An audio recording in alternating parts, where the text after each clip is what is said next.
Salam literasi Indonesia makin cakap digital. Assalamualaikum warahmatullahi wabarakatuh. Shalom, Om Swastiastu, Namo Buddhaya, Salam Kebajikan, Rahayu. Senang sekali kita dapat berkumpul kembali dalam webinar literasi digital tahun 2021 pada hari ini, Senin 26 Juli 2021, bersama saya Astrid Anggraini selaku pembawa acara sekaligus moderator hari ini. Semangat pagi, salam literasi Indonesia makin cakap digital. Tidak bosan-bosan kami selalu mengingatkan kepada seluruh partisipan untuk menerapkan protokol kesehatan yaitu memakai masker, mencuci tangan, menjaga jarak, dan menjauhi kerumunan. Semoga kita semua selalu diberikan kesehatan. Yang kami hormati Bapak Samuel A. Pangrapan, Dirjen Aptika Kementerian Komunikasi dan Informatika Republik Indonesia. Yang kami hormati Bapak Insinyur Prayudi Widianto MM, Professional Business Coach. Yang kami hormati juga Ibu Niken Rizky Amalia, SGZ MSI, owner dari Dini Gallery. Yang kami hormati juga Bapak Ibrahim Fikma Edrisi, SHMH, dosen Fakultas Hukum dan Ilmu Sosial Universitas Muhammadiyah Kota Bumi. Yang kami hormati juga Bapak Jeffrey Ramdhani, SPD CHCHT, Millennial Influencer dan founder dari ILC English Course. Yang kami hormati juga KOL kita hari ini yaitu Kapini Ais, dan tentunya kepada seluruh partisipan webinar yang berbahagia. Baik Bapak Ibu dan rekan-rekan semua di seluruh Indonesia, terutama yang di Lampung, tetap semangat dalam mengikuti webinar yang diselenggarakan oleh Kementerian Komunikasi dan Informatika Republik Indonesia. Alhamdulillah di tengah pandemi COVID-19 kita masih dapat bersua, meskipun dalam keadaan daring untuk mendapat berbagai macam insight yang berguna bagi kita sebagai pemuda Indonesia dalam webinar yang bertemakan Cerdas di Era Digital. Baik, sebelum kita memulai kegiatan hari ini, alangkah lebih baik kita berdoa menurut agama dan kepercayaan kita masing-masing. Berdoa hening dipersilahkan.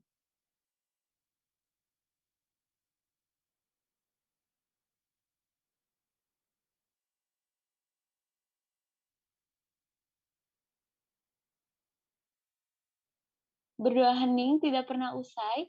Selanjutnya adalah menyanyikan lagu Indonesia Raya. Hadirin dimohon menyalakan kamera dan bernyanyi bersama.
Terima kasih. Selanjutnya adalah sambutan keynote speech dari Bapak Samuel A. Pangrapan, Dirjen Aptika Kementerian Komunikasi dan Informatika Republik Indonesia. Kepada Bapak Samuel dipersilahkan.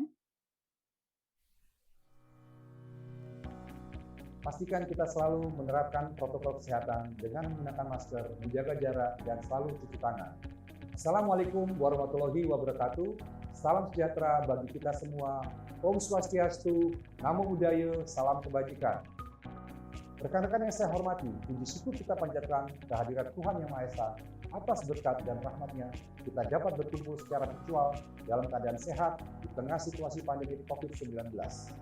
Semoga kita semua senantiasa dilimpahi dengan kesehatan dan damai sejahtera dalam upaya kita melawan pandemi COVID-19.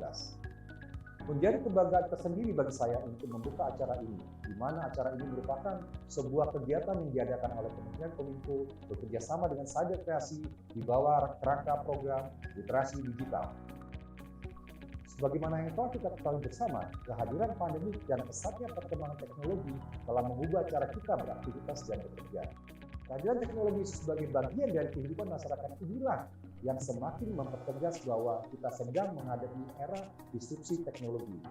Untuk menghadapi hal tersebut, kita semua harus mempercepat kerjasama kita dalam mewujudkan agenda transformasi digital Indonesia.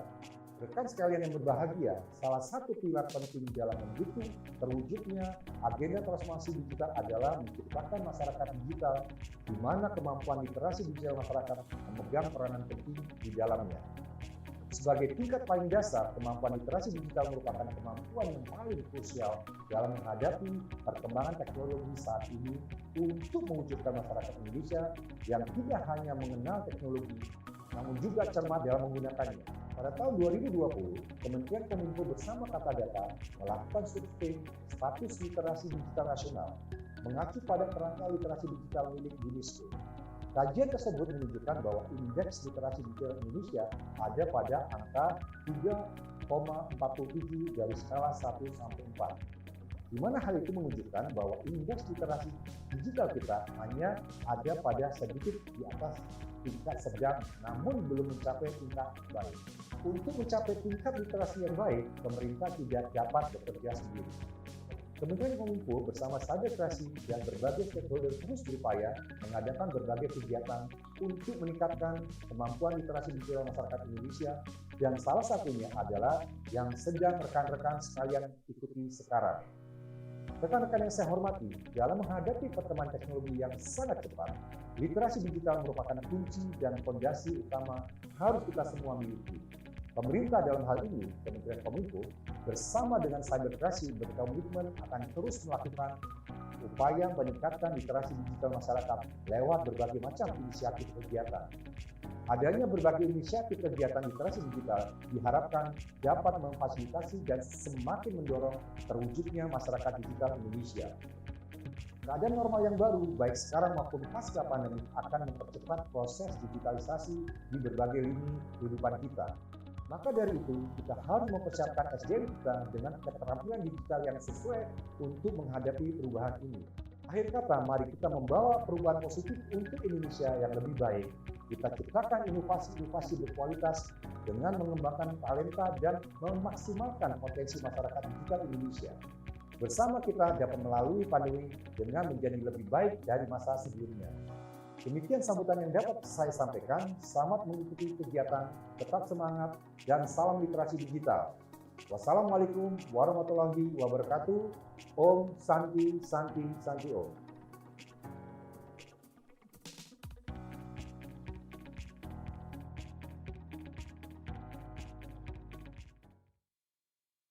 Terima kasih Bapak Samuel atas sambutannya.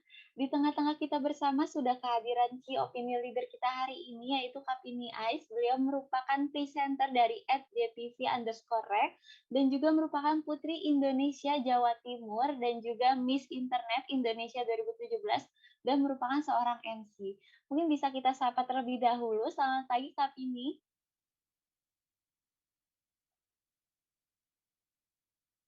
Selamat pagi, Kapini. Apakah mendengar suara saya?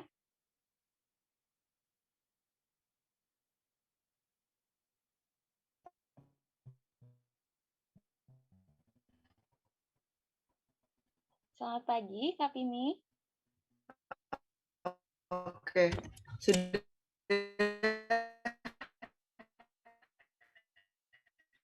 sudah masuk suaranya. Iya, Kak, mungkin ada gangguan internet, suaranya masih Halo? putus-putus nih, Kak. Iya, selamat pagi, Kapini. Pagi. Ya, bagaimana Maaf, kabarnya, Kak, hari ini? tadi jaringannya nggak ada gangguan. Iya, gimana nih Kak kabarnya hari ini Kak?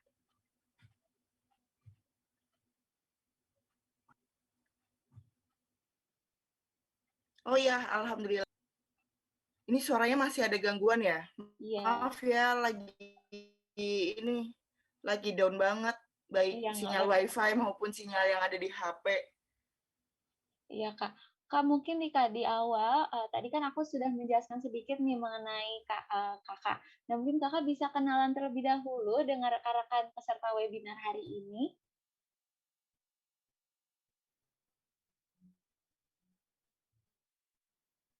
Selamat pagi Kak Vini, apakah masih mendengar suara saya?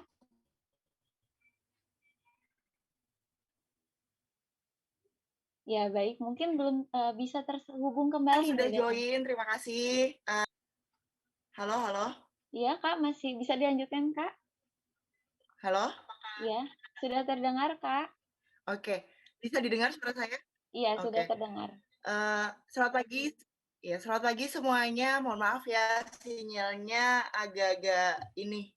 agak-agak trouble. Jadi teman-teman mohon maaf semuanya. Baik sinyal WiFi maupun sinyal provider kayaknya lagi trouble di daerah saya. Jadi mohon maaf. Salam kenal semuanya. Saya Vini dan saya saat ini lagi di Jawa Timur. Senang sekali. Momentum kali ini itu memang cocok banget, apalagi buat teman-teman yang sedang menjadi generasi milenial ataupun yang sedang berada di fase menjadi mahasiswa, menjadi siswa-siswi ataupun masyarakat umum. Karena menjadi cerdas di era digital ini tidak hanya untuk kaum generasi milenial saja, tapi juga kaum-kaum yang lain, semua orang memang harus cerdas di era digital. Karena apa? Kalau misalkan kita tidak bisa menjadi apa ya, uh, unik dan menjadi apa ya, menjadi sosok yang mudah mudah memahami celah gitu kan. Jadi kalau misalkan ada celah apa nih di era digital yang kita bisa curi untuk bisa menjadi cerdas, bisa menjadi cerdik gitu kan. Terutama cerdik sih di era digital ini. Karena kalau cerdas saja rasanya tidak cukup ya di era digital ini. Karena kita harus pandai-pandai melihat peluang, kita harus pandai-pandai mencari celah agar kita bisa apa nih yang bisa dimanfaatkan dari era digital. Dan tema kali ini emang benar-benar menarik, apalagi dengan narasumber yang sangat luar biasa yang sudah hadir juga. Saya mengucapkan selamat pagi untuk seluruh narasumber. Saya juga tidak sabar untuk menyimak nih apa aja materi-materi yang akan disampaikan. Wah, makasih Kak Vini, udah dikasih kisi-kisi nih mengenai pembahasan kita hari ini. Terima kasih banyak, nanti kita ketemu lagi di akhir sesi ya, Kak. Siap. Baik, terima kasih Kak Vini. Sebelum kita memulai kegiatan webinar hari ini, izinkan saya untuk membacakan tata tertib webinar. Yang pertama, peserta sudah bisa masuk ke Zoom meeting 30 menit sebelum acara dimulai, yaitu pukul 8.30 waktu Indonesia Barat. Yang kedua, demi keamanan bersama, peserta yang diperbolehkan masuk adalah peserta yang sudah mendaftar melalui link pendaftaran. Yang ketiga, sebagai wujud ketertiban, dipersilakan untuk peserta mengganti nama dengan format nama underscore asal instansi. Contohnya Susiana underscore Universitas Andalas. Yang keempat, diharapkan untuk peserta mematikan mikrofon dan menyalakan kamera selama acara berlangsung. Yang kelima, bagi yang ingin bertanya dipersilakan melalui kolom chat dengan format nama, lalu pertanyaannya apa, lalu ditujukan untuk narasumber yang mana dan tentunya pertanyaannya. Yang kelima, diharapkan peserta mengikuti kegiatan ini dengan hikmat dan tertib, dan yang terakhir, kegiatan ini akan direkam dan disimpan oleh panitia sebagai bentuk pertanggungjawaban. Baik, tanpa berlama-lama lagi, kita mulai kegiatan webinar kali ini yang dipandu langsung oleh saya, Astrid Anggraini, selaku moderator. Hari ini kita akan membahas sesuatu tema yang menarik, yaitu cerdas di era digital. Namun sebelumnya, kami ingin mengingatkan bahwa link absensi akan diberikan di akhir sesi. Sehingga untuk rekan-rekan peserta tidak perlu lagi absen melalui kolom chat dan bisa menggunakan kolom chat untuk sesi bertanya dengan format nama, lalu nomor telepon yang harus terintegrasi dengan Imani tentunya, dan juga narasumber yang dituju dan pertanyaannya. Karena nanti di akhir sesi akan dipilih 4 orang beruntung yang bisa bertanya langsung kepada narasumber kita hari ini, dan akan dipilih 6 orang yang akan mendapatkan voucher Imani tentunya. Baik, kita mulai ke narasumber kita yang pertama, yaitu Bapak Insinyur Prayudi Wibianto MM, Beliau merupakan profesional bisnis coach yang akan membawakan materi mengenai kecakapan digital. Selamat pagi, Bapak Prayudi. Selamat pagi, Mbak Astrid. Apa kabar? Alhamdulillah baik. Bagaimana Bapak kabarnya? Saya alhamdulillah baik. Meskipun di Alhamdulillah. Jakarta lagi PPKM ya. Iya, betul Bapak. Posisinya berarti di Jakarta nih ya, Pak, Saya di sekarang? Jakarta ya. Iya, betul. sehat-sehat terus ya, Pak ya. Amin, amin. Ya, hari ini akan membawakan materi mengenai kecakapan digital. Untuk penyampaian materinya 20 menit. Nanti izinkan saya mengingatkan di 5 menit terakhir ya, Pak. Oke, baik Mbak Astrid. Baik, untuk Saya Bapak Prayudi izin, dipersilahkan. ya, saya izin share screen ya. Iya, silakan Bapak.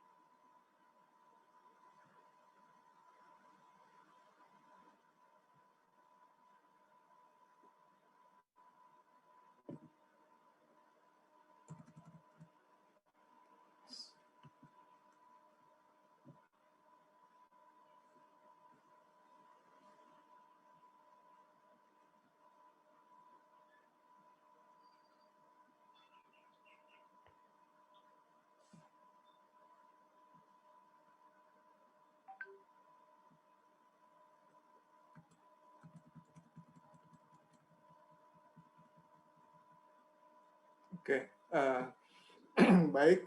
Selamat pagi. Assalamualaikum warahmatullahi wabarakatuh. Untuk semua peserta webinar pada pagi hari ini dari seluruh Indonesia, khususnya yang ada di Lampung Utara. Saya pagi hari ini senang sekali bisa bertemu dengan teman-teman mahasiswa, adik-adik pelajar, juga mungkin ada Bapak atau Ibu guru atau masyarakat umum yang berpartisipasi dalam webinar di pagi hari ini. Tak lupa saya tentunya ingin mengucapkan terima kasih kepada Kominfo yang sudah memberikan kita semua kesempatan untuk bertemu di hari ini dalam mensponsori kegiatan ini sehingga kita bisa bertemu di media Zoom pada pagi hari ini. Kemudian juga sebagai penyelenggara saya berkreasi juga saya ingin menyapa kepada teman-teman narasumber yang akan memberikan atau sharing pada pagi hari ini, Ibu Niken Rizky Amalia, kemudian Bapak Ibrahim Fikma Edrisi, dan Mas Jeffrey Randani, serta key opinion leader kita, Mbak Pini tadi yang sudah hadir di tengah-tengah kita, dan tentunya Mbak moderator kita, Mbak Astrid Anggreni,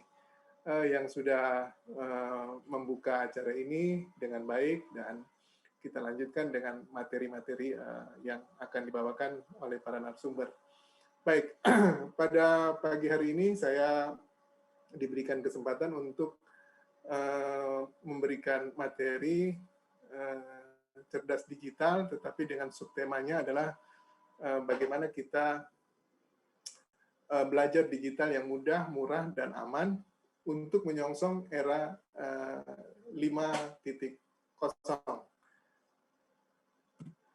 Perkenalkan,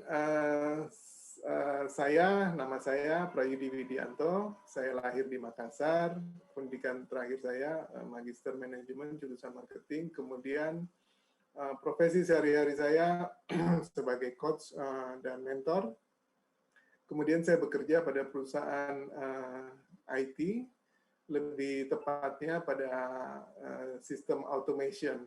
Apa sistem automation itu? Nanti kita akan ulas di dalam bahasan materi yang akan saya bawakan. Kemudian juga karena ini eranya digital, saya rasanya juga kalau kita tidak memiliki toko-toko online, dan saya juga memiliki beberapa toko online seperti di Fiverr.com dan juga di Tokopedia. Saya memiliki sertifikat sebagai profesional dan business coach. Saya juga memiliki sertifikasi dari BNSP untuk manajemen sumber daya manusia. Serta saya adalah pendamping mentor sigap UMKM. Kira-kira begitu perkenalan singkat dari saya.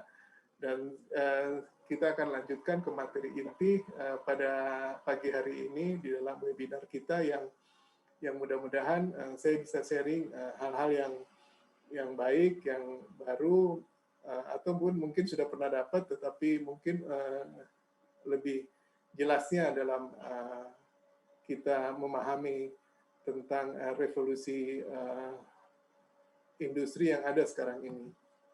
Nah, saya mulai dari revolusi industri ya. Kita tahu bahwa manusia dari tahun ke tahun kehidupannya selalu berubah dari periode ke periode gitu. Dulu nenek moyang kita banyak mengandalkan pertanian untuk kehidupan mereka gitu. Jadi mereka hanya mengandalkan apa yang didapatkan dari alam tanpa diolah, kemudian langsung digunakan. Perdagangan waktu itu hanya menggunakan barter bahan-bahan kebutuhan pokok mereka gitu. Nah, tetapi terjadi yang namanya revolusi industri terjadi di Inggris ya pada tahun 1750 sampai 1850, kurang lebih 100 tahun, di mana terjadi perubahan yang sangat besar di bidang pertanian, manufacture, kemudian pertambangan, transportasi, dan teknologi yang lainnya gitu ya, terhadap kondisi sosial, ekonomi, dan budaya di dunia. Jadi revolusi industri ini merubah tatanan dunia dengan diciptakannya teknologi mesin uap pada saat itu. Jadi mesin itu bisa manusia menciptakan mesin, bisa menciptakan mesin, dan kemudian mesin itu bisa bergerak dengan menggunakan uap. Uap itu adalah hasil pemanasan air yang kemudian tenaganya itu dipakai untuk menggerakkan mesin. Dari situ banyak hal-hal yang berubah dalam kehidupan sehari-hari manusia. Misalnya tenaga-tenaga manusia sudah mulai digantikan dan tenaga-tenaga hewan yang tadinya bisa dipakai seperti yang tadinya binatang atau sapi, kuda, dan lain-lain itu mulai digantikan dengan mesin karena dengan perkembangan mesin-mesin uap tersebut. Nah, setelah melewati fase mesin uap, kita masuk di industri, itu tadi kita sebut dengan industri 1.0 atau 1.0. Nah, kemudian kita masuk ke perkembangan revolusi industri di tahap kedua atau kita kenal dengan 2.0, yang dimana orang sudah mulai menciptakan mesin-mesin tetapi masih dikerjakan secara manual. Di sini lahir banyak mesin-mesin seperti kendaraan, kemudian kereta api, sarana transportasi. Kemudian orang sudah mulai mencoba untuk membuat pesawat. Nah, di sini perkembangan ini sudah mulai bisa memindahkan orang dengan adanya kemajuan transportasi, memindahkan orang dari satu tempat ke tempat yang lain, sehingga terjadi interaksi yang begitu ketat, yang begitu cepat antar masyarakat di dunia ini, sehingga tidak lagi di dalam satu daerah saja, tetapi sudah lebih luas lingkupnya. Nah, setelah masuk di industri 2.0, masuk ke industri 3.0. Nah, di 3.0, orang sudah mulai mengenal yang namanya kontrol-kontrol otomatis. Jadi tadinya di 2.0 orang hanya mengenal mechanical, tetapi di 3.0 orang sudah mengenal istilah elektronikal. Jadi semua sistem itu bisa menggunakan wire atau menggunakan kabel. Misalnya saya ingin menghidupkan mesin saya di suatu tempat, saya tidak perlu lagi datang ke sana, tetapi ada kabel yang saya gunakan untuk bisa mengontrol dari titik saya berada terhadap mesin apa yang ingin saya hidupkan di tempat lain sepanjang terhubung dengan kabel tersebut gitu. Jadi saya bisa menghidupkan itu. Nah, mulailah di sini juga perangkat-perangkat cerdas seperti komputer itu lahir, meskipun pada saat itu mungkin komputer yang kita bayangkan itu tidak seperti yang sekarang ada, tetapi masih besar-besar karena orang belum bisa menciptakan hal yang kecil. Dari sini kemudian lahir yang industri 4.0 atau 4.0. Nah, era inilah sekarang yang sedang kita jalani. Era ini dimulai sekitar mungkin 2010 sampai dengan sekarang. Tetapi era ini dipercepat lagi dengan adanya pandemi, sehingga mau tidak mau orang makin cepat untuk berada di industri 4.0.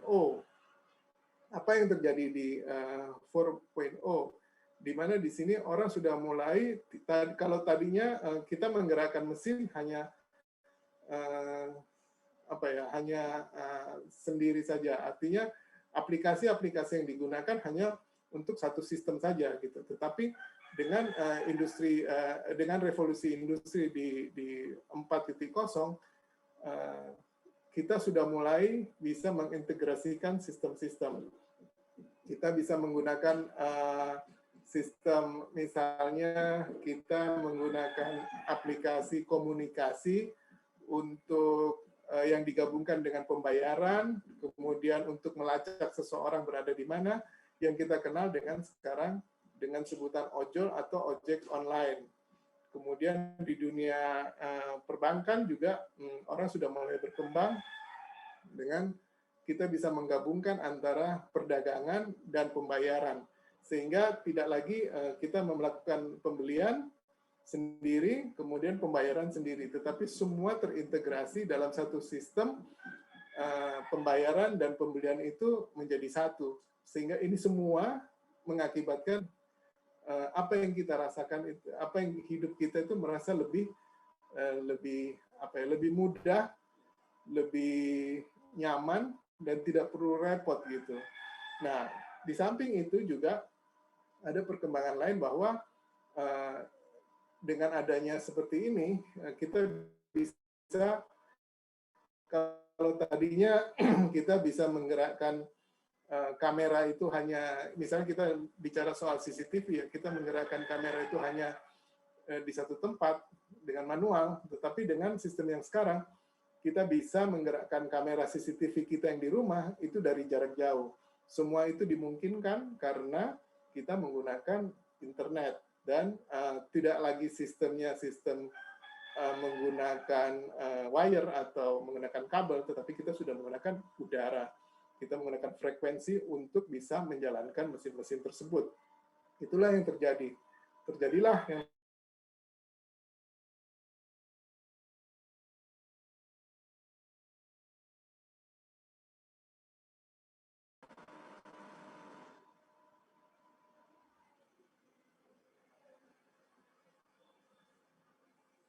Halo. Iya, Bapak, suaranya sudah terdengar. Oke. Tadi keputus ya? Oke, Iya. jadi itulah yang terjadi sekarang. Nah, kemudian kalau kita lanjutkan,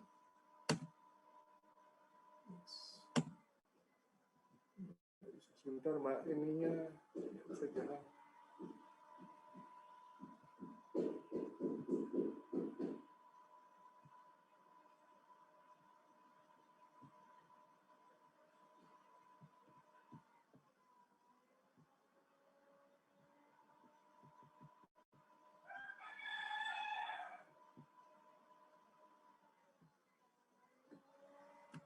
Oke, nah semua itu bisa terjadi karena internet menjadi tulang punggung dari semuanya. Jadi penguasaan internet sebagai networking menjadi kata kunci di dalam industri 4.0, sehingga yang berkembang tidak hanya software tetapi hardware juga berkembang. Nah, peralatan-peralatannya juga itu makin lama makin kecil. Kalau tadinya kita harus pakai laptop atau komputer desktop yang besar, sekarang kita bisa menggunakan smartphone yang kecil dan memberikan perintah kepada peralatan-peralatan yang kita inginkan dan kita berkomunikasi dengan network kita di mana saja berada gitu. Nah, selain itu juga dari yang berkembang di 4.0 adalah artificial intelligence. Manusia itu selalu ingin untuk hidupnya itu menjadi mudah, menjadi mudah, menjadi mudah, dan sehingga lahirlah banyak hal, dan manusia itu selalu menginginkan apa yang diciptakan itu mengerti apa yang diinginkan oleh manusia itu jadi hidup tambah mudah. Nah, lahirlah namanya artificial intelligence. Di sini ini adalah kecerdasan buatan. Jadi manusia berusaha untuk membuat kecerdasan yang mirip dengan keadaan manusia. Mohon maaf Bapak, di Nah, layarnya masih hitam. dengan Belum terlihat untuk share screen-nya.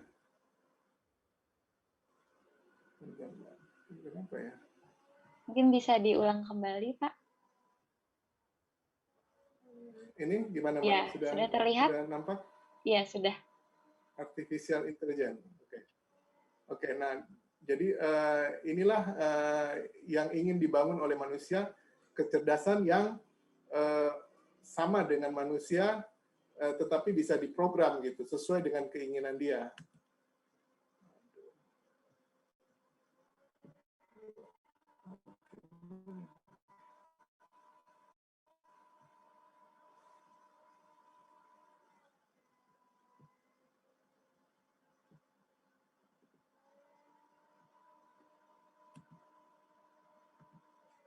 Nah, kemudian dengan berkembangnya hal-hal baru di dalam hardware atau perangkat-perangkat keras dari komputer itu juga berkembang dengan sangat cepat dan akhirnya menciptakan gambar-gambar yang seperti nyata di dalam gadget kita atau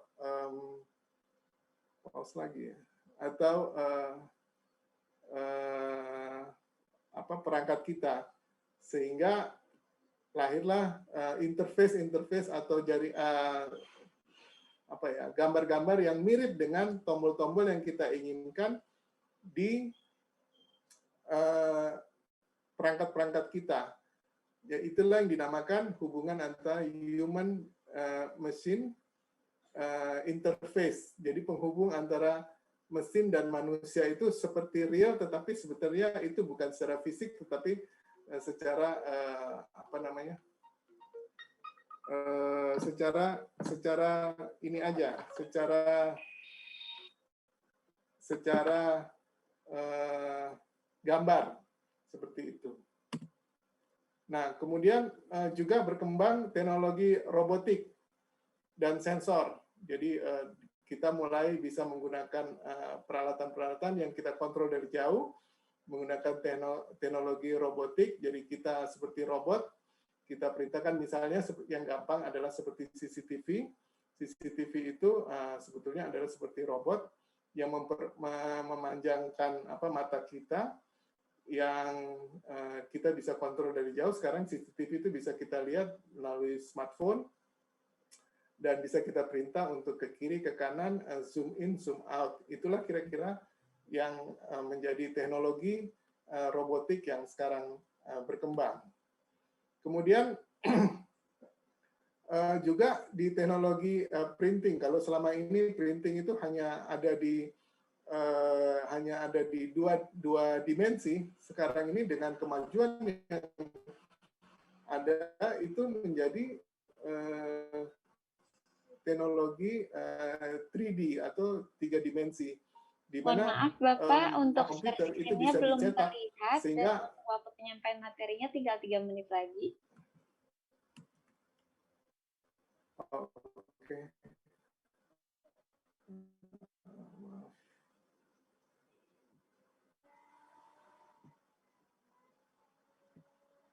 Ini sudah terlihat, Mbak?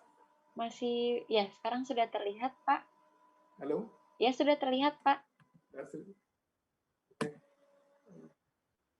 Oke, nah kemudian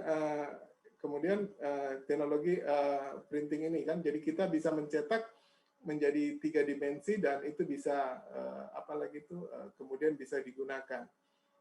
Nah, apa yang bisa dilakukan oleh kita?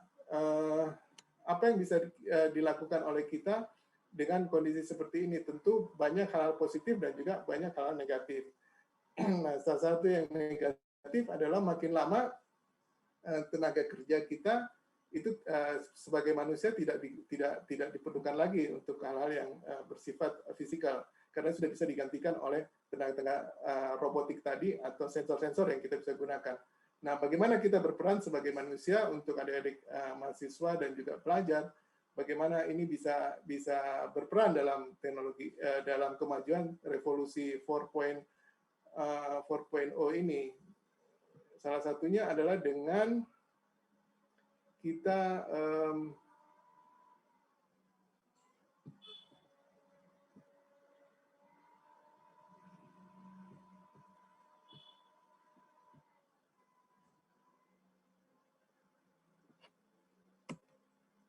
bahasa Inggris. Nah, kuasailah bahasa Inggris karena banyak sistem-sistem ini yang bisa kita pelajari dengan menggunakan bahasa Inggris, gitu. Menulis artikel, nah ini tidak bisa digantikan oleh robot. Jelas Mbak ini ya PowerPoint saya Mbak? Mohon maaf, Pak, untuk PowerPoint-nya kita masih proses. Mungkin bisa gitu. diulang kembali. Ya, jadi bahasa Inggris, atau saya bicara aja ya? Iya, boleh. Bahasa Inggris, kemudian menulis artikel. Berlatihlah untuk menulis artikel-artikel yang bahan-bahannya tentu bisa didapatkan di Google sekarang ya, di internet. Kemudian belajar tentang search engine optimization. Nah, ini tentunya bisa didapatkan dengan cara Anda bisa mencari di internet, kemudian bisa juga melakukan ikut kursus, kemudian juga bisa belajar lewat buku-buku. Kemudian bahasa pemrograman. Nah, ini karena biar bagaimanapun teknologi itu berjalan, dia tetap memerlukan brainware atau otak dari manusia untuk bisa diprogram sehingga bisa menjadi satu sistem yang bisa atau aplikasi yang bisa digunakan oleh oleh robot. Kemudian juga kuasailah ilmu-ilmu bagaimana mengedit gambar dan video seperti menggunakan Photoshop atau Adobe Premiere atau yang lain yang bisa membuat Anda bisa membuat desain-desain yang menarik yang bisa mendatangkan uang dan menjadi unggul dengan pesaing-pesaing Anda. Terima kasih.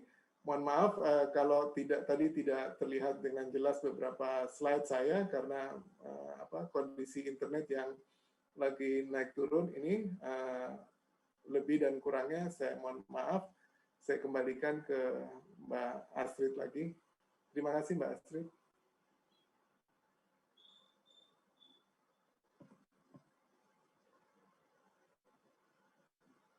Halo Mbak Astrid.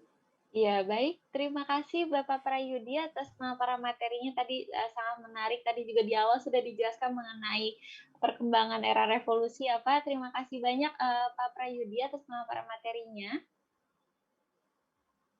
Baik, sebelum kita lanjut ke narasumber kita yang kedua, izinkan saya untuk mengingatkan kembali bahwa link absensi akan diberikan di akhir sesi. Jadi untuk rekan-rekan peserta tidak perlu lagi absen melalui kolom chat dan bisa menggunakan kolom chat untuk sesi bertanya.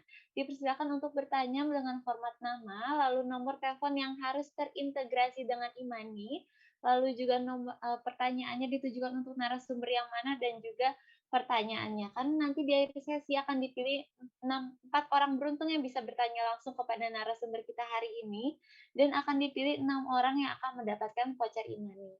Baik, kita lanjut ke narasumber kita yang kedua, yaitu Ibu Niken Rizky Amalia SGZ MSI. Beliau merupakan owner dari Dini Gallery yang akan membawakan materi mengenai keamanan digital. Selamat pagi, Ibu Niken. Selamat pagi, Mbak Astrid. Ya, bagaimana kabarnya Ibu hari ini? Alhamdulillah sehat, semangat ya kita semua hari ini. Iya, semoga kita selalu diberikan semangat dan sehat terus ya, Bu ya. Amin. Hari ini akan membawakan materi mengenai keamanan digital. Untuk penyampaian materinya 20 menit, nanti izinkan saya mengingatkan di 5 menit terakhir ya, Bu. Iya, baik. Terima Baik, kasih, Mbak untuk Astrid. Ibu Niken dipersilahkan. Iya, terima kasih. Saya izin share screen ya, Mbak. Ya, silakan Ibu.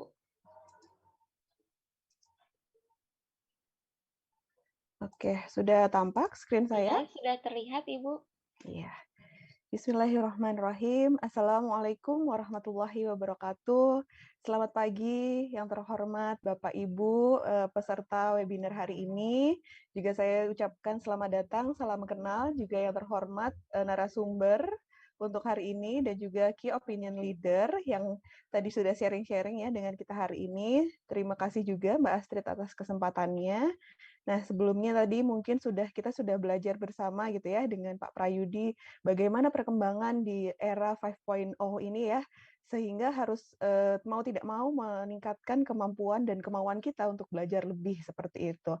Nah, setelah ini kita akan sedikit sharing-sharing ya. Izinkan saya sharing-sharing sedikit mengenai fitur keamanan di berbagai aplikasi. Jadi, rekan-rekan bisa belajar dengan baik menggunakan aplikasi, kemudian juga harus tahu nih keamanannya seperti apa. Nah, tak kenal maka tak sayang, izinkan saya perkenalkan diri terlebih dahulu. Nama saya Niken Rizky Amalia. Kemudian saya lulusan dari Institut Pertanian Bogor untuk jurusannya Ilmu Gizi di S1 dan S2 saya. Nah, aktivitas sehari-hari saya adalah betul tadi yang diucapkan oleh Mbak Astrid, saya adalah seorang owner bisnis bernama Dini Gallery. Kemudian kebetulan sama dengan Pak Prayudi, saya juga diamanahkan sebagai mentor di Sigap UMKM. Ini adalah program pembangunan UMKM yang dibikin oleh Kementerian Koperasi dan UMKM. Nah, kemudian saya juga aktif juga mengisi beberapa training atau pelatihan mengenai crafting, kerajinan, dan digital marketing. Nah, sebelumnya kita lihat dulu bagaimana kondisi sebetulnya penggunaan sosial media ini di Indonesia. Kita bisa lihat data di sini bahwa ternyata Indonesia merupakan salah satu negara yang merupakan pengguna internet terbesar nih di dunia. Bahkan kalau kita bisa lihat di sini masuk dalam angka 10 besar ya. Kita bandingkan dengan angka worldwide-nya, angka rata-rata dunianya saja masih jauh gitu ya. Ternyata memang warga di Indonesia ini dengan internet hubungannya sangat erat sekali gitu ya, terutama untuk usia 16 sampai 64 tahun gitu ya, terutama usia produktif. Nah, kemudian kita lihat lagi untuk apa sebetulnya penggunaan internet di Indonesia ini gitu. Ternyata waktu yang digunakan tadi ya, kenapa kok Indonesia ini termasuk negara yang tinggi pengguna internet, menggunakan internetnya sebanyak 8 jam 52 menit gitu ya. Bayangkan ini hampir 9 jam. Artinya apa? Lebih dari sepertiga dari hidup kita dalam satu hari itu kita gunakan untuk menggunakan internet gitu ya.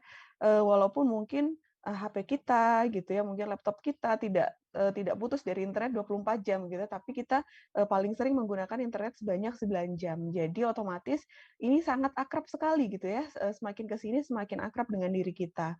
Nah, kemudian ada data lagi, ternyata penggunaan sosial media cukup tinggi. Hampir sepertiga ya, bahkan lebih dari sepertiga dari penggunaan internet itu digunakan untuk sosial media. Nah, kemudian selain sosial media di sini juga sekarang semakin berkembang ya, digunakan untuk streaming musik, terus kemudian podcast, bahkan game online. Jadi memang penggunaan internet ini semakin meningkat, kita pun harus meningkatkan juga kemampuan kita dan harus mengetahui bagaimana fitur keamanannya. Nah, di sini mungkin kalau rekan-rekan ingin tahu aplikasi apa saja yang sebenarnya banyak digunakan tadi ya terkait dengan sosial media dan lain sebagainya. Jadi di sini ternyata di tahun 2020, jadi ini total download di tahun 2020, aplikasi yang banyak di-download adalah salah satunya TikTok. Nah, ini memang salah satu aplikasi yang sedang berkembang pesat ya, terutama untuk rekan-rekan usia remaja gitu ya, yang sekarang aplikasinya sedang booming. Nah, berikutnya aplikasi yang memang sudah lama kita gunakan ada Facebook, WhatsApp, Instagram. Nah, berikutnya juga ini games. Nah, kalau yang ini biasanya remaja pria ya yang suka sambil mengisi waktunya menggunakan game online. Nah, kemudian tadi setelah kita tahu apa saja aplikasi yang banyak digunakan, kemudian datanya seperti apa, kita pun harus menggunakannya dengan aman gitu. Jadi otomatis kita harus tahu nih apa saja fitur yang sebenarnya sudah disediakan oleh penyedia aplikasi gitu. Jadi kalau bisa kita manfaatkan sebaik mungkin. Nah, di sini saya akan memberikan contoh yang pertama adalah fitur keamanan di aplikasi WhatsApp. Karena apa? WhatsApp ini adalah salah satu aplikasi yang memang erat sekali gitu ya dengan diri kita sekarang. Kalau dulu mungkin kita bertukar pesan melalui SMS gitu ya. Kalau sekarang sudah menggunakan aplikasi ini karena mungkin penggunaannya pun lebih mudah dan lebih banyak ya fiturnya. Nah, untuk keamanannya sendiri, rekan-rekan bisa memastikan ini. Jadi laporan pesan teman-teman ini ingin dibaca atau tidak gitu ya. Jadi bisa memastikan apakah seseorang itu bisa melihat ketika sudah dibaca atau belum gitu. Jadi bisa diaktifkan atau di nonaktifkan. Nah, kemudian sekarang ini marak sekali ya terjadinya spam-spam gitu ya, terutama kita khawatirkan adalah spamnya berita hoax. Jadi rekan-rekan bisa menghapus sekaligus melaporkan spam tersebut kepada pihak aplikasinya. Selanjutnya, di fitur WhatsApp sendiri juga ada meminta info akun. Artinya apa? Rekan-rekan juga bisa melihat ya akun yang memang kadang ada seseorang yang chat teman-teman, kemudian mungkin datanya belum disimpan, bisa dilihat dulu gitu ya datanya, nomornya, kemudian mungkin nama dan fotonya bisa kita lihat. Nah, kemudian selanjutnya membersihkan pesan di dalam chat. Nah, ini mungkin terkait dengan kenyamanan penggunaan. Jadi memang kalau misalnya kita menggunakan pesan terlalu menumpuk, kadang juga memperberat ya kerja gadget kita, jadi bisa kita bersihkan. Jadi ini juga sekaligus bentuk apa namanya ini ya perlindungan terhadap HP kita sendiri gitu. Jadi agar tidak terlalu berat dan juga nanti mungkin pesan-pesan yang selanjutnya pun juga tidak mungkin menumpuk gitu ya. Kadang kalau memorinya penuh kan kadang tidak bisa masuk. Nah, berikutnya, jadi di WhatsApp sendiri ada pengendalian setelan privasi. Artinya apa? Kalau rekan-rekan memang tidak ingin profil fotonya dilihat oleh semua orang, maka bisa hanya dipilih yang untuk my kontak saja. Artinya apa? Hanya rekan-rekan yang simpan nomornya yang bisa melihat fotonya. Tetapi ketika memang ada yang mungkin iseng atau mungkin tidak kenal dengan rekan-rekan tidak bisa melihatnya. Jadi lebih aman seperti itu. Nah, kemudian berikutnya tadi kelanjutannya ya, kalau ada yang pesan spam, terus kemudian ada hoax dan sebagainya yang membahayakan bisa diblokir seperti itu dan bisa dilaporkan juga. Nah, berikutnya ini biasanya ini kalau misalnya kita diajak ke sebuah grup yang kita tidak tahu nih ini grup apa ya, kok tiba-tiba saya di-invite gitu ya, isinya saya tidak kenal gitu ya, kemudian menyebarkan mungkin berita yang kurang sesuai untuk kita lihat gitu ya, kita bisa mempunyai privasi sendiri untuk meninggalkan grup gitu. Jadi kita punya kebebasan untuk meninggalkan grup mana saja. Nah, selanjutnya ini harus penting yang harus dilakukan oleh rekan-rekan yaitu apa?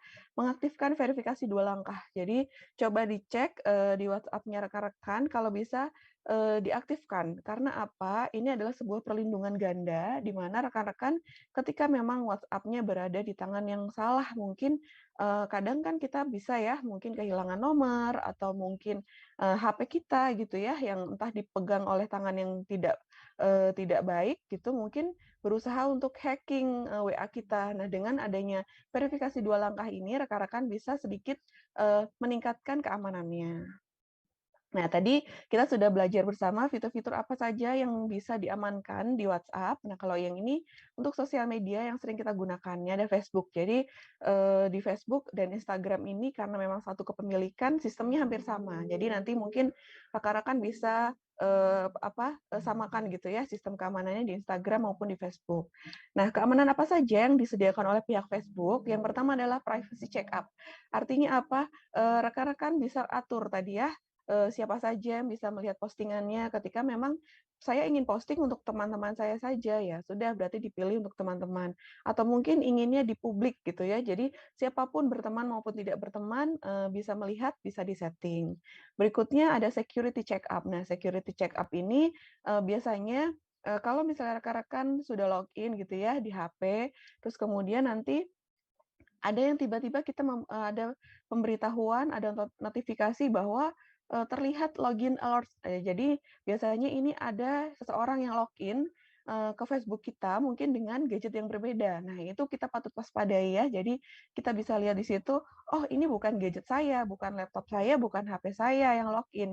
Nah, bisa jadi Facebook rekan-rekan ini sedang dalam hacking gitu ya, sedang dihack oleh orang lain. Jadi kalau bisa segera ganti passwordnya. Nah, berikutnya sama, jadi aktifkan juga faktor autentikasinya 2 langkah tadi seperti di WhatsApp. Nah, berikutnya juga ada namanya trusted contact. Nah, ini memang fitur baru yang mungkin jarang orang tahu gitu ya. Kalau di Facebook sebetulnya sekarang kita bisa memilih nih beberapa kontak, mungkin rekan yang kita percaya gitu ya, yang akan kita jadikan pintu masuk, istilahnya pintu belakang ketika memang akun kita sedang dibobol orang. Nah, jadi ketika memang saya misalnya mengambil trusted contact ini adalah Facebook dari suami saya gitu ya. Jadi ketika nauzubillah gitu ya, Facebook saya dihack orang, maka saya bisa mengakses Facebook saya lagi ini melalui Facebook suami saya gitu. Jadi ada yang namanya trusted contact, bisa nanti rekan-rekan coba. Nah, berikutnya juga ada yang namanya apps via Facebook Login. Nah, ini adalah aplikasi apa saja atau mungkin hal-hal apa saja yang memang ini ya rekan-rekan sebarkan. Misalnya ada likes, foto, tanggal lahir dan sebagainya, jadi bisa diatur. Kemudian yang bisa tampil apa saja, yang tidak ditampilkan apa saja, nanti bisa diatur. Selanjutnya ada double check. Nah, jadi double check ini jadi sistemnya, rekan-rekan pasti tahu ya kalau Facebook ini bisa terhubung dengan beberapa aplikasi lain. Salah satunya seperti Instagram. Nah, nanti coba dicek kembali nih. Ketika memang ada akun yang memang bukan akunnya rekan-rekan, bisa dicek nih. Wah, berarti Facebook saya di ini ya, dihack orang gitu ya, karena terhubung dengan akun lain. Jadi otomatis bisa rekan-rekan putuskan gitu ya ininya hubungannya antara akun tadi. Selanjutnya yang terakhir ada activity log. Nah, activity log ini mungkin semacam history. Jadi history rekan-rekan pernah like siapa, kemudian komen apa, mungkin check-in di lokasi apa gitu ya. Bisa rekan-rekan cek ketika memang ada sesuatu hal, aktivitas yang tidak rekan-rekan lakukan patut diwaspadai. Misalnya tadi perasaan saya ini ya tidak komen gitu ya di grup ini, kok tiba-tiba ada jejaknya di situ gitu ya, ada historinya saya komen di grup situ. Nah, itu juga waspadai seperti itu. Nah, mungkin itu tadi 2 contoh aplikasi yang memberikan fitur keamanannya. Nanti selebihnya mungkin rekan-rekan bisa lihat sendiri, kurang lebihnya hampir mirip gitu ya untuk fitur keamanannya. Nah, berikutnya tadi kita sudah belajar ya dengan narasumber yang pertama bagaimana kita itu meningkatkan skill kita. Jadi kalau misalnya skill kita itu di dunia digital sekarang tidak cukup ya untuk menjadi anak yang pandai di kelas saja gitu ya. Karena hubungan kita sudah berhubungan erat dengan dunia internet, terutama dengan dunia digital, kita pun harus pandai gitu ya menggunakannya. Nah, alangkah lebih baik jika kita menggunakan dunia digital ini untuk membuat konten atau misalnya memproduksi sesuatu yang memang hasilnya positif. Nah, jadi kita belajar dulu nih bagaimana ketentuan membuat konten di aplikasi media sosial. Nah, jadi sebetulnya membuat konten itu berdasarkan kita ya, mungkin kalau misalnya rekan-rekan hobinya mungkin menyanyi gitu ya, jadi bisa bikin mungkin cover lagu gitu, atau mungkin yang hobinya melukis, bisa ya membuat konten YouTube-nya tentang melukis gitu ya. Tetapi selain kalau bisa tadi yang positif, rekan-rekan harus tahu nih etikanya. Jadi tidak sembarangan sebetulnya untuk membuat sebuah konten yang kita upload ke sosial media. Nah, kita belajar nih satu persatu ya etikanya. Nah, jadi sebetulnya etika membuat konten ini ada istilahnya namanya think. Jadi think before you post. Artinya apa? Kita harus berpikir dulu sebelum kita post. Jadi tidak asal gitu ya, tidak asal membuat sepertinya ini keren deh, sepertinya ini banyak yang suka langsung dipost, tapi kita tidak paham aturannya. Jadi harus paham dulu. Nah, think ini kita bisa jabarkan sebetulnya menjadi 5 kata. Yang pertama adalah T-nya adalah true. Jadi apakah memang betul gitu ya konten yang kita buat, misalnya sebuah video gitu ya, apakah video yang kita buat itu betul gitu ya, apa adanya, kemudian nyata gitu ya. Jadi jangan sampai membuat sesuatu yang memang tidak nyata atau hoax gitu ya. Nah, kemudian yang kedua adalah helpful. Nah, jadi kalau bisa memang konten yang kita berikan itu ada sesuatu yang bisa menolong orang lain, entah itu memberikan knowledge tambahan atau mungkin memberikan hiburan gitu ya, kita harus punya kekuatannya di situ. Selanjutnya ada I-nya, ininya ini inspiring. Nah, tadi kita sudah kenalan ya dengan KOL kita hari ini. Kalau misalnya rekan-rekan sempat kepo gitu ya terhadap prestasinya, kemudian terhadap ininya sosial medianya gitu ya. Jadi insightful-nya inspiring banget gitu kan. Karena apa? Kalau bisa kita membuat konten itu yang positif. Jadi otomatis ketika banyak yang berteman dengan kita pun juga akan merasakan positivity-nya.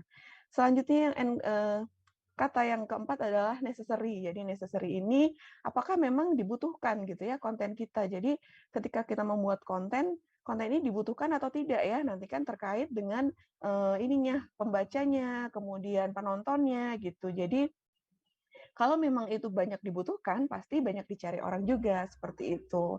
Nah, yang terakhir adalah kind. Nah, kind ini terkait dengan beberapa hal yang biasanya terkait dengan perasaan nih. Jadi kira-kira kita harus check it first. Jadi cek terlebih dahulu, kira-kira siapa yang bisa melihatnya. Apakah membuka data data diri atau privasi. Nah, ini penting ya. Kalau bisa konten yang kita buat ini tidak sembarangan mengupload yang terkait dengan privasi orang lain ya, terutama hal-hal yang memang mereka jaga. Nah, selanjutnya apakah menyinggung? Nah, ini penting karena memang apa sesuatu yang kita upload ini kan di dunia digital ini berkembangnya pesat sekali, banyak sekali yang bisa mengakses gitu ya. Harapannya kita sebagai negara yang berlandaskan Pancasila otomatis kalau bisa segala sesuatu itu harus kita pikirkan baik-baik. Nah, selanjutnya juga harapannya selain tidak menyinggung juga tidak menimbulkan kesalahpahaman karena kadang memang bahasa internet gitu ya, bahasa kata-kata dengan kemudian bahasa secara langsung ini kadang bisa salah tafsir gitu ya. Jadi kalau bisa harapannya rekan-rekan cek terlebih dahulu apakah menyinggung atau tidak.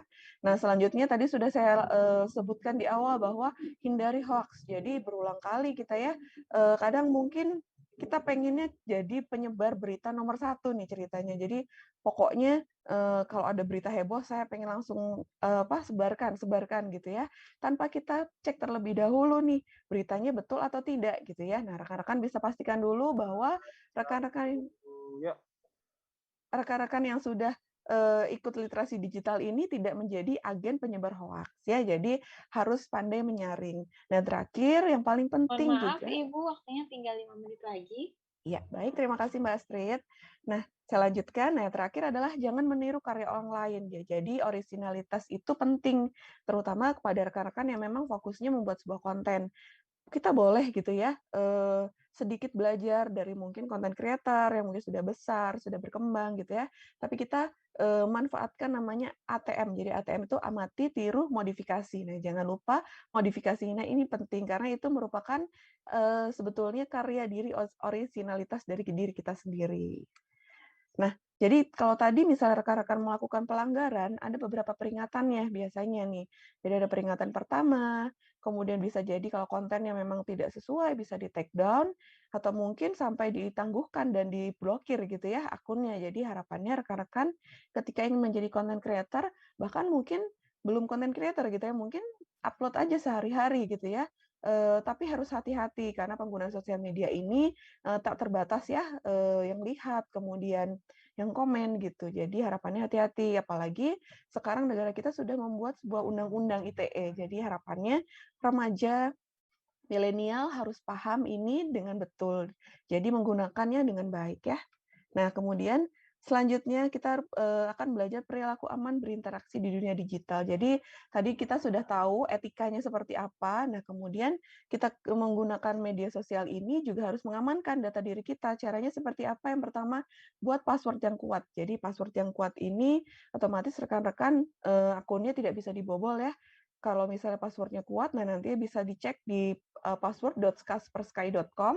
Kalau memang datanya passwordnya itu cukup kuat, maka dia akan tunjukkan kuat. Kalau lemah, mungkin bisa rekan-rekan segera ganti. Nah, di sini ada penelitian yang sedikit unik gitu ya, tapi mengkhawatirkan. Nah, ternyata ada beberapa hal yang di Indonesia ini mudah sekali ditebak oleh para hacker.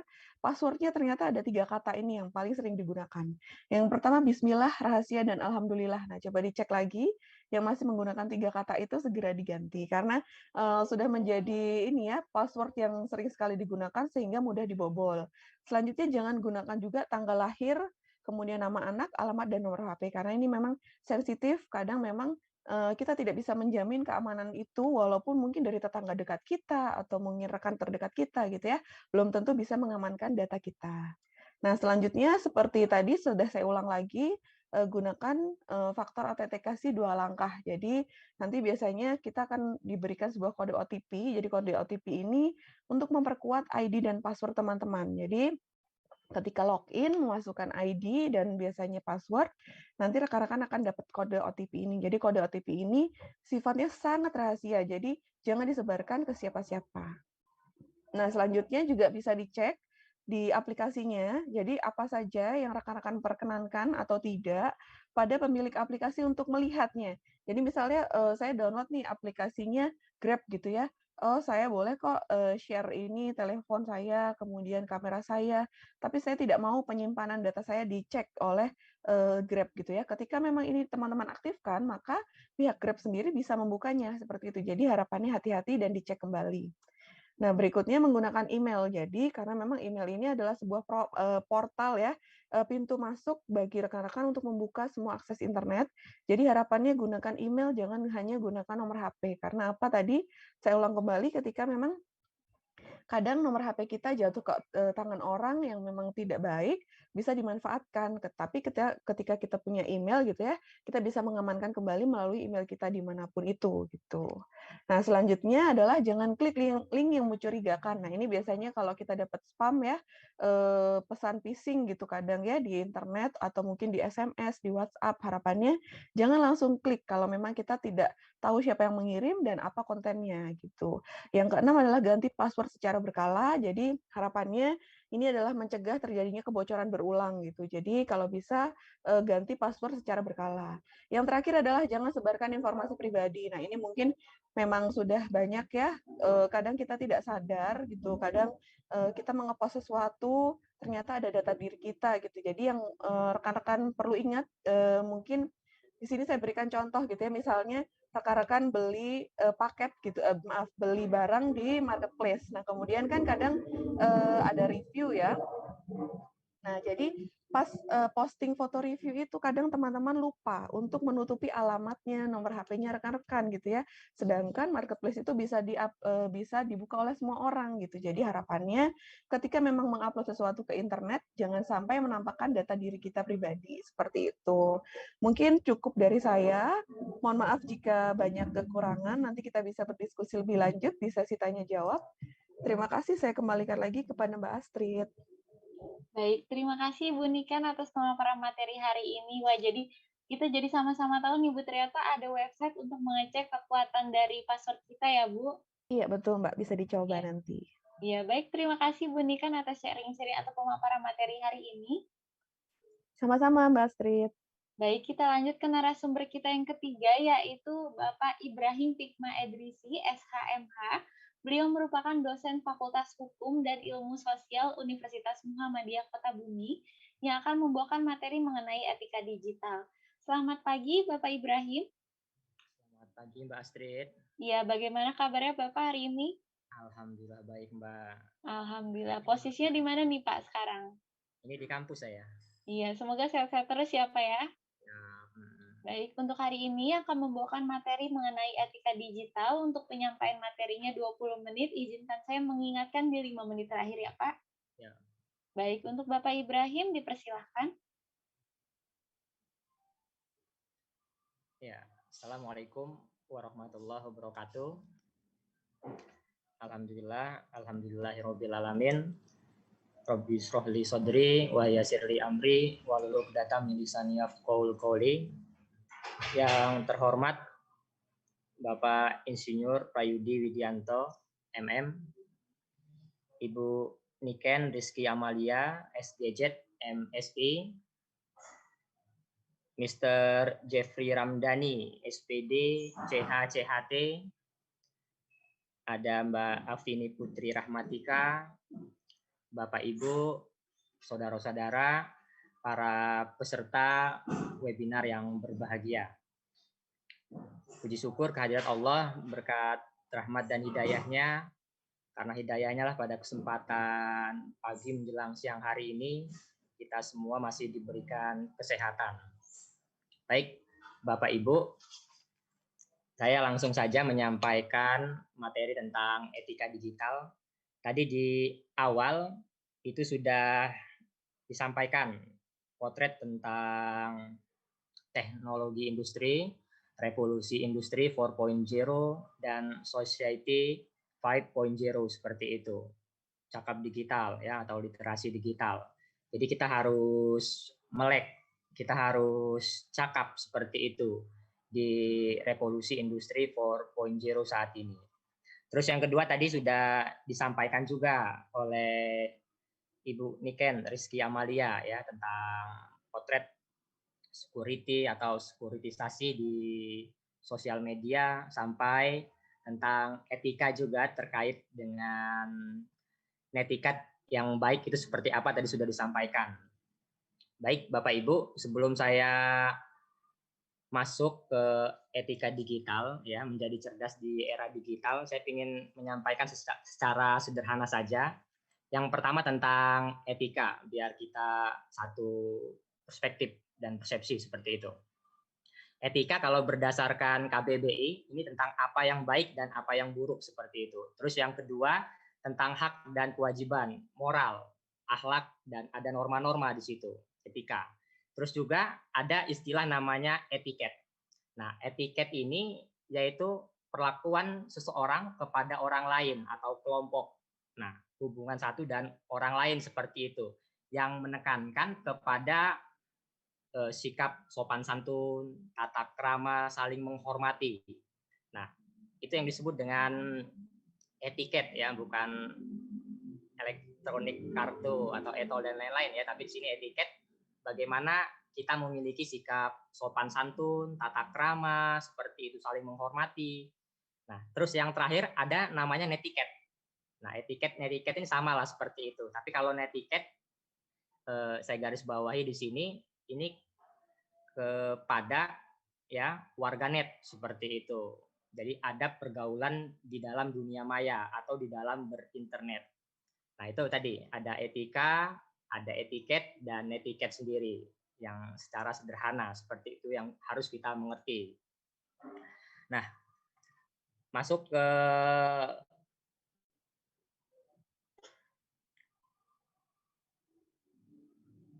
etika digital sendiri. Etika digital atau digital etik ialah kemampuan individu dalam menyadari, mencontohkan, menyesuaikan diri, merasionalkan, mempertimbangkan, dan mengembangkan tata kelola etika digital atau netiquette dalam kehidupan sehari-hari. Bahwa menggunakan media digital mestinya diarahkan pada suatu niat, sikap, dan perilaku yang etis demi kebaikan bersama, demi meningkatkan kualitas kemanusiaan, apalagi di Indonesia yang multicultural atau majemuk seperti itu. Maka etika digital sangat relevan dipahami dan dipraktikkan oleh semua warga Indonesia. Jadi tadi di dalam digital etik, netiquette ini sendiri, usahakan walaupun di dunia maya, walaupun di sosial media, itu seperti kita bertatap muka langsung di dunia nyata seperti itu. Jadi kita harus ikuti aturan main, regulasi yang ada seperti itu. Jangan sampai tadi di dalam dunia maya, internet, kita semau-mau. Nah, itu jangan sampai. Kita harus ikutin juga aturan mainnya atau istilahnya netiquette seperti itu di sini untuk bersikap yang baik, adab di dalam dunia maya. Terus kalau di dalam modul ya ada etika digital. Jadi ada indikator kompetensi literasi digital menurut Kominfo. Tadi sudah disampaikan juga oleh Pak Insinyur Prayudi Widianto, cakap digital, literasi digital. Jadi kita harus melek seperti itu. Tadi sudah disampaikan potret revolusi industri 4.0. Sekarang era teknologi informasi seperti itu. Era otomatis seperti itu. Jadi kita harus mengikuti perkembangan zaman, kita harus mengupgrade diri. Jangan sampai tadi kita ketinggalan di era revolusi industri 4.0, society 5.0 ini sendiri seperti itu. Nah, digital etik ini ada beberapa indikator kompetensi literasi digital. Yang pertama, etika berinternet atau netiquette tadi. Jadi, etika berinternet ya atau netiquette, kita kalau di dalam dunia maya ya kan menggunakan internet tadi harus memiliki sikap-sikap yang baik dan bijak seperti itu. Terus juga di dalam netiquette sendiri tadi jangan sampai kita keluar dari aturan yang ada, karena di dalam netiquette sendiri ya kan itu sudah ada aturan atau regulasi-regulasi yang ada. Terus yang kedua, ada namanya pengetahuan mengenai informasi yang mengandung hoax seperti itu, kebencian, pornografi, perundungan, dan konten negatif lainnya. Jadi pengetahuan mengenai informasi mengandung hoax, ujaran kebencian, pornografi, perundungan, dan konten negatif lainnya. Jadi kita harus mengetahui mana yang hoax seperti itu, mana ini yang ujaran kebencian, mana yang ini berbau pornografi, perundungan, atau cyberbullying seperti itu, yang menjelek-jelekan, membawa fisik, dan seterusnya, dan konten negatif lainnya. Nah, tadi kita harus bisa sakap digital tadi, ya kan, literasi digital. Kita harus bisa membaca, ya kan, mengklasifikasi, menganalisis seperti itu di dalam dunia maya. Terus ada juga pengetahuan dasar berinteraksi, partisipasi, dan kolaborasi di ruang digital yang sesuai dengan kaidah etika digital dan peraturan yang berlaku. Jadi sudah sampaikan juga dengan Pak Prayudi dan Ibu Niken seperti itu. Bagaimana kita berinteraksi, bagaimana kita berpartisipasi, kolaborasi seperti itu di dalam dunia internet ya, dunia digital, berselancar di internet seperti itu. Jangan sampai ada aturan atau regulasi-regulasi yang kita langgar seperti itu sampai kita terjerat di dalam undang-undang. Terus juga pengetahuan dasar berinteraksi dan bertransaksi secara elektronik di ruang digital sesuai dengan peraturan yang berlaku. Nah, tadi Pak Prayudi juga menyampaikan di era saat ini ya kan, revolusi industri 4.0, society 5.0 seperti itu. Adanya disrupsi, adanya pergeseran ya kan, adanya kekacauan dari yang secara konvensional sekarang ke digital seperti itu ya kan. Dari yang dulu misalkan orang berbondong-bondong ingin ke mall, toko seperti itu. Sekarang sudah bergeser ya kan ke gadget masing-masing untuk membeli apa aja. Tinggal order misalkan, tinggal TF transfer. Banyak istilah-istilah lainnya ya kan, COD dan seterusnya. Nah, ini tadi di dalam etika digital ya kan, atau digital etik atau netiquette ini sendiri kita harus perhatikan, karena tadi disampaikan Bu Niken Rizky Amalia juga bahwa tadi kalau kita tidak mengerti, tidak memahami ya kan bagaimana beretika dengan baik seperti itu di dalam membuat konten dan seterusnya, jangan sampai kita terjebak ya kan, postingan kita misalkan mengandung ujaran kebencian seperti itu, sara, suku, agama, ras, dan antar golongan. Akhirnya kita dijerat dengan undang-undang ITE atau pornografi, ya kan, undang-undang PES dan seterusnya. Nah, itu jangan sampai. Jadi etika digital atau digital etik, ya kan, di dalam kita bernetiket ini harus diperhatikan. Terus ada etika digital. Jadi tadi sudah disampaikan juga etika digital dengan Ibu Niken. Misalkan etika berinternet, ya kan? Ya, kalau bisa tadi usahakan yang baik dan bijak. Misalkan jangan menggunakan huruf besar atau kapital. Apabila mengutip dari internet, kutipan seperlunya. Memperlakukan email sebagai pesan pribadi, berhati-hati dalam melanjutkan email ke orang lain. biasakan menggunakan format plain text ya atau dengan sederhana seperti itu. Dan jangan sembarangan menggunakan Hotmail. Jangan kirim file berukuran besar melalui attachment tanpa izin terlebih dahulu dari penerima pesan. Nah, misalkan itu etika berinternet. Terus juga ada etiket, ya kan, etiket. Nah, etiket berinternet seperti itu. Jadi kalau etika itu karakter, ya kan. Terus etiket itu bagaimana kita berkomunikasi hubungan satu dan lainnya. Dan etiket tadi bagaimana kita komunikasi juga seperti itu di internet melewati sistem aplikasi, ya kan, sosmed dan lain-lain dan seterusnya. Misalkan etiket berinternet, nulis email dengan ejaan yang benar dan kalimat sopan, tidak menggunakan huruf kapital semua, membiasakan menuliskan subjek email untuk mempermudah penerima pesan, menghargai hak cipta orang lain, ya kan, menghargai privasi orang lain, jangan menggunakan kata-kata jorok dan vulgar. Nah, itu kurang lebih seperti itu tentang etika berinternet ya dan etiket berinternet seperti itu. Terus di dalam etika digital ya, di sini ada jenis-jenis etiket. Ya, ada one to one communication. Jadi satu ya face to face seperti itu. Jadi gunakan sikap kita ketika berkomunikasi dengan orang itu yang baik seperti itu ya kan. Sikap sopan santun, saling menghormati dan seterusnya.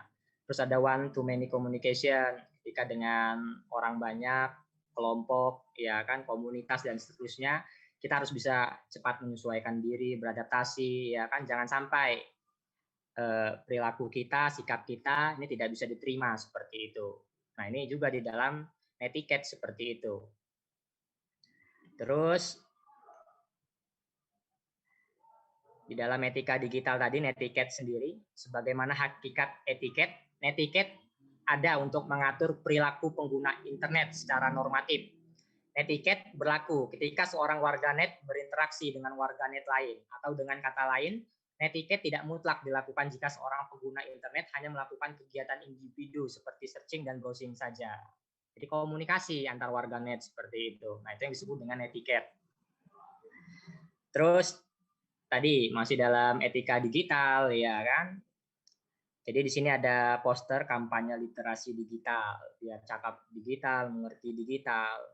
Jadi informasi yang ada seperti itu, dari mana saja ya kan. Jadi kita harus bisa memfilternya seperti itu. Nah, itu ada gelas ya kan, ada saringan seperti itu. Air yang masuk ke gelas tersebut ya kita saring seperti itu. Jangan sampai tadi ya kan kata Bu Niken ya, pingin apa ya, yang pertama seperti itu, pingin menge-share ya kan yang pertama dan seterusnya, ternyata yang kita share ini hoax seperti itu. Nah, jangan sampai. Jadi kita harus memfilter ya kan, menyaring, membandingkan seperti itu, mencari sumber ini valid atau enggak, terverifikasi atau enggak seperti itu. Jangan di era saat ini kita sembarangan informasi dari mana saja ya kan, jangan kita terima mentah-mentah gitu aja, tapi kita saring dulu, kita lihat dulu benar atau tidak seperti itu. Terus ada di sini 8 etika bermedia sosial. Ini kurang lebih ya kan sama dengan apa yang disampaikan tadi dengan pemateri sebelumnya, materi yang di atas. Hati-hati dalam menyebarkan informasi pribadi ya kan ke publik seperti itu. Jadi kita harus memperhatikan kira-kira yang kita posting ini pas atau tidak. Karena apa? Ketika kita post ke publik, semua orang bisa mengakses, bisa melihat seperti itu. Terus yang kedua, gunakan etika atau norma saat berinteraksi dengan siapapun di media sosial. Nah, saya bilang tadi ya kan, walaupun kita bernetiket seperti itu ya kan, menggunakan internet, ya kita gunakanlah sopan santun ya kan, norma-norma yang ada dengan siapapun seperti itu. Ketiga, hati-hati terhadap akun yang tidak dikenal. Nah, jangan sampai tadi Bapak Ibu ya kan, karena tidak melek digital ya, tidak literasi digital, mudah tertipu seperti itu sama inbox, DM ya kan, email masuk, spam, dan seterusnya, Bapak Ibu mendapatkan hadiah seperti itu. Silakan kirim nomor rekening, ya kan, KTP, dan seterusnya. Dan lampirkan misalkan foto Bapak Ibu menggunakan pakaian renang misalkan. Nah, itu jangan sampai kita terjebak, karena itu sudah banyak kejadian seperti itu ya. Ada yang terhipnotis, ada yang ikut seperti itu. Apa perintah, makanya kita harus filter, hati-hati seperti itu di dalam dunia maya. Jangan sampai kita menjadi korban. Terus pastikan unggahan di akun media sosial tidak mengandung unsur sara. Nah, jangan sampai ada hate speech di situ ya kan, mengandung permusuhan antar individu, kelompok yang mengandung sara, suku, agama, ras, dan antar golongan. Karena tadi dari Sabang sampai Merauke, ujung kulon ya kan, kita mengepost aktivitas kita ya kan, ibarat jurnalis misalkan seperti itu orang bisa ngakses, bisa ngelihat seperti itu. Apalagi kalau misalkan dikasih hashtag ya kan, apalagi kalau misalkan followernya banyak, pengikutnya banyak. Nah, ini bisa di screenshot, di share ya kan, bisa dibagikan dan seterusnya seperti itu. Terus manfaatkan media sosial untuk membangun jaringan atau relasi. Nah, tadi kalau bisa tadi kita secara baik dan bijak ya di dalam internet ya, bernetiket seperti itu. Paling tidak positif, paling tidak tadi ada manfaat untuk orang banyak, ya kan? Terus yang keenam, pastikan mencantumkan sumber konten yang diunggah. Nah, sumber-sumber ya kan, misalkan kita ngepost dan seterusnya, jangan sampai kita plagiat tadi ya kan, punya orang kita copy, punya orang kita ambil. Nah, jangan sampai seperti itu. Kalau kita mau ngambil, mengutip ya kan, izin dulu. Kalau nggak, taruh sumbernya dari mana dan seterusnya. Terus yang ketujuh, jangan menggunakan apapun yang belum jelas sumbernya. Jadi kalau misalkan kita dapat berita ya kan dari sosial media, dari media online, kira-kira kalau misalkan itu tidak valid sumbernya ya kan, belum kita cari referensi lain, belum ada pembanding, jangan sampai kita sembarangan meng-share kemana-mana. 3, 2. Kita bermasalah nantinya seperti itu. Terus yang ke-8 terakhir, manfaatkan media sosial untuk menunjang proses pengembangan diri. Nah, tadi di era revolusi industri 4.0, society 5.0 ini kita manfaatkan ya kan, menggunakan teknologi informasi kita jawab tantangan-tantangan, permasalahan-permasalahan yang ada. Mohon maaf, Terus, Bapak, waktunya tinggal 5 menit lagi. Ya, siap.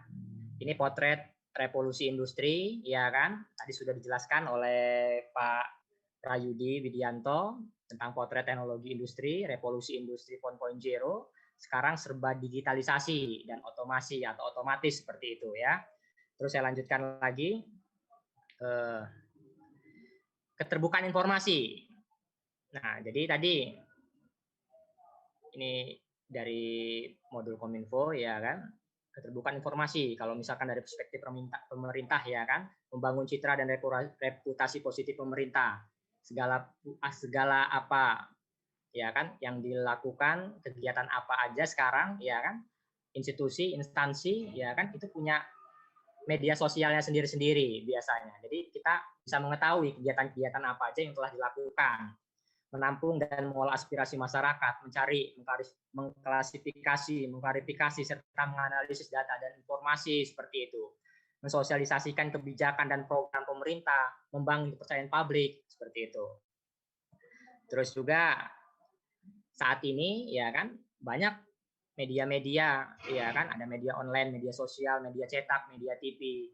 Sekarang media cetak ya kan karena disrupsi tadi tergerus dengan media online. Nah, Bapak Ibu di Kota Bumi di Lampung Utara sendiri tadi sangat banyak seperti itu media online. Kita harus hati-hati. Kita harus filter seperti itu. Mana berita-berita yang memang terverifikasi, yang valid seperti itu. Terus juga media TV. Sudah sedikit orang juga jarang menonton TV, udah beralih ke YouTube seperti itu, streaming dan seterusnya. Jadi memahami situasi publik bisa dilakukan dengan membaca dan berbagai informasi media seperti itu, baik media konvensional maupun media digital. Informasi akan menjadi kaya ya apabila menggabungkan atau membaca dari banyak sumber. Diperlukan strategi yang cerdas dalam menyaring informasi. Terus juga informasi-informasi yang kita dapatkan dari internet itu tadi harus kita analisis, ya kan, dari seluruh sumber yang ada. Ini tadi ya kan, ini dari Kominfo itu sendiri tadi. Terus ada 3 slide lagi Bapak Ibu semua tentang pelanggaran etika berinternet atau bernetiket, ya kan? Sama sebenarnya seperti halnya etika dalam kehidupan bermasyarakat. Sanksi yang diperoleh terhadap suatu pelanggaran adalah sanksi sosial misalkan, itu yang paling terendah. Sanksi sosial bisa saja berupa teguran atau bahkan dikucilkan dari kehidupan bermasyarakat. Demikian juga dengan pelanggaran etika berinternet, ya kan, etiket itu sendiri. Sanksi yang akan diterima jika melanggar etika atau norma-norma yang berlaku ialah dikucilkan dari kehidupan komunikasi berinternet, ya kan. Nah, kita harus hati-hati seperti itu. Karena tadi kalau kita misalkan ngepost yang nggak baik sembarang atau tadi kira-kira nggak penting, itu biasanya rekan-rekan kita di grup dan seterusnya ya sudah punya perspektif sendiri terhadap kita. Terus pelanggaran etika, ya kan, ada pelanggaran, ada kejahatan. Jangan sampai apa yang kita lakukan di dalam bernetiket, ya kan, dalam berinternet ini melanggar regulasi yang ada. Karena Indonesia merupakan negara hukum, ya kan, itu pasal 1 ayat 3. Jadi semuanya kembalikan ke hukum.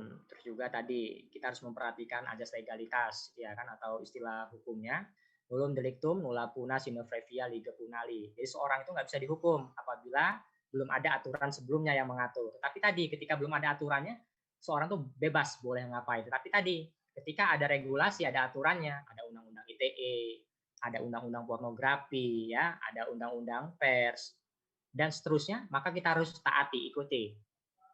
Tetapi tadi, ketika kita tidak mengerti, terjebak, maka siap-siap kita terjerat hukum itu sendiri.